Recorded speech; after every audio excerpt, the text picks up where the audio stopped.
Munange Rema Namakula kosa ate ne Juliana Kanyomozi nga bayimba wali ku ceremony. Munange gwe alaba Jamina TV abaana babadde bambadde bulungi munange ate wali wonna nga ate basanyusa bafanzi baabwe wali wonna ate magezi muganda wange gwe alaba Jamina TV Rema Namakula kosa ne Juliana Kanyomozi wali wonna ngenda soka nkweko ate aka Rema Namakula ngenda kubeera nga nsembyayo wali ate Juliana Kanyomozi nga munange nga bali mu kuperforminga wali ate enyumba zaabwe wali ezakabi wali wonna wonna.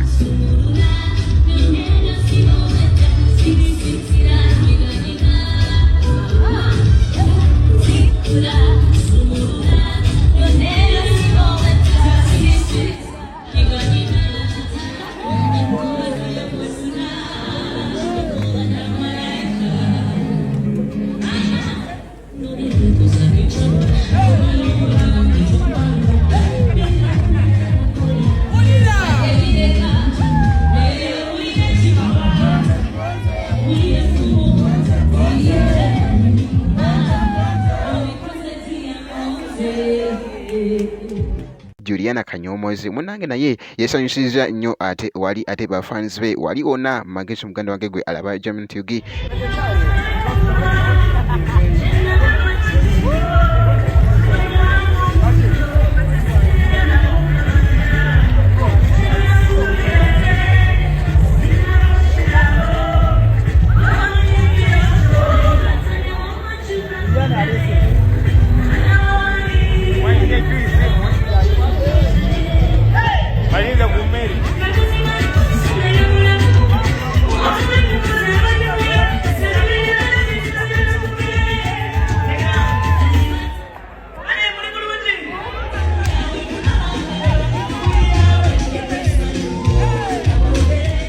enyimba zo yaziyimbye bulungi nnyo wali ddala muganda wange gwe alaba Jamina TV naye nga ate bwekiti bwe kitambudde esayidi eno ngenda kubeera nga nkomawo ate maaso eyo kosa ate ne information ate endala ne update making sure nti no subscribing nga obeera nga tonaba